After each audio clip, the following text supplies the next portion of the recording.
Pengakuan suami Rini Mariani, korban pembunuhan dalam koper, ungkap kedekatan istri dan pembunuh.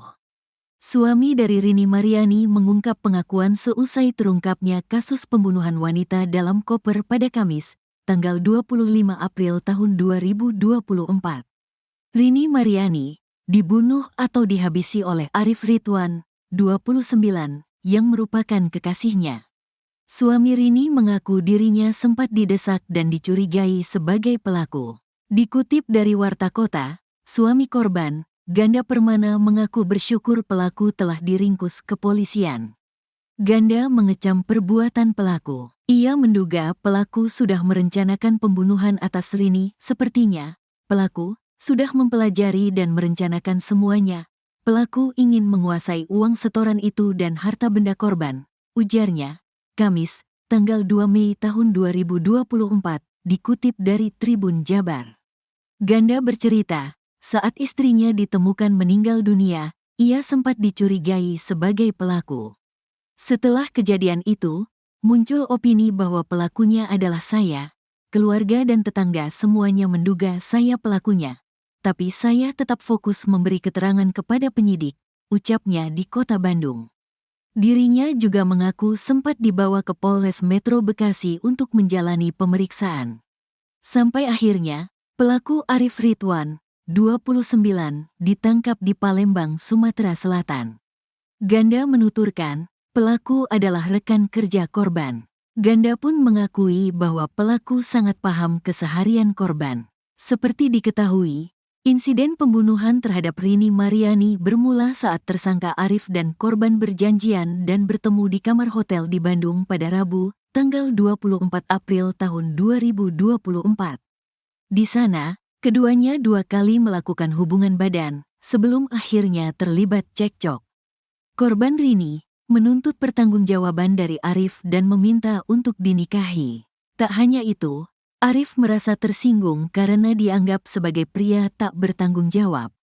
Kemudian tersangka AARN menolak untuk menikahi korban sehingga korban mengeluarkan kata-kata yang menyakiti hati tersangka, ujarnya.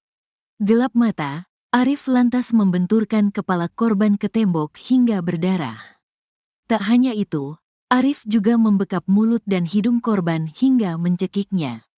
Karena kekerasan berat itulah, korban akhirnya meninggal dunia.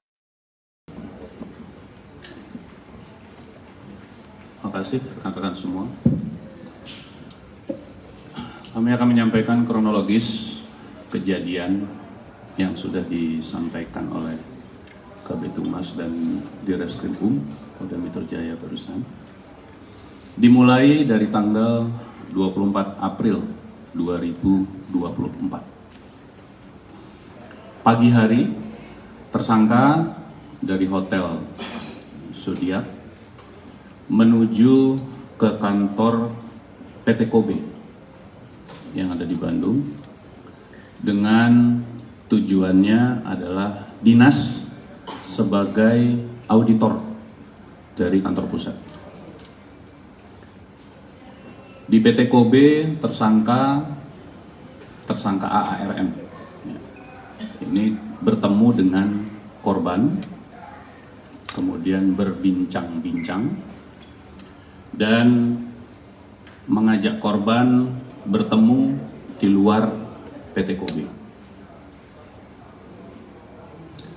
Kemudian secara terpisah, korban dan tersangka meninggalkan PT Kobe. Setelah itu, di luar PT Kobe, tidak jauh jarak dari PT Kobe, mereka bertemu, mengendarai kendaraan roda 2 milik korban, menuju ke Hotel Zodiac. Di Hotel Zodiac, tersangka AARN dan korban sempat melakukan hubungan badan, hubungan suami istri. Kemudian setelah melakukan hubungan suami istri, terjadilah percakapan yang sebagaimana tadi disampaikan Pak Direskrimum, Jadi korban ini meminta pertanggungjawaban dari tersangka AARN, minta dinikahi. Kemudian tersangka ARN menolak untuk bertanggung jawab atau menikahi korban, sehingga korban mengeluarkan kata-kata yang menyakiti hati tersangka, sehingga tersangka melakukan perbuatan membenturkan kepala korban ke tembok hingga berdarah. Kemudian pada saat korban tidak berdaya, tersangka membekap mulut, hidung, sekaligus mencekik leher korban selama 10 menit sampai memastikan korban tidak bergerak lagi dan korban tidak bernafas lagi. Setelah itu, tersangka keluar dari hotel untuk membeli koper.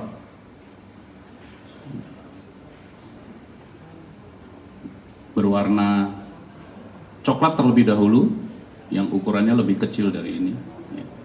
Setelah itu kembali ke hotel, dicoba untuk memasukkan korban namun tidak cukup. Kemudian tersangka keluar lagi membeli koper yang ada di depan sebagai barang bukti, kemudian memasukkan korban ke dalam koper tersebut.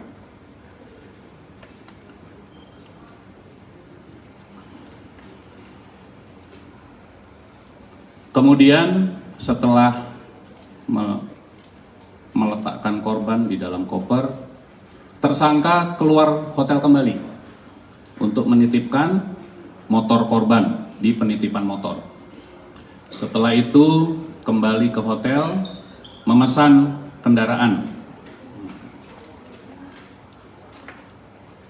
Memesan kendaraan untuk membawa tersangka dan korban, serta ada uang yang di dalam tas korban tadi, ke arah kedua. Ini merupakan adik dari tersangka pertama. Kemudian setelah sampai di Bitung, Tangerang, mereka pindah mobil menggunakan mobil rental yang sudah dihubungi sebelumnya.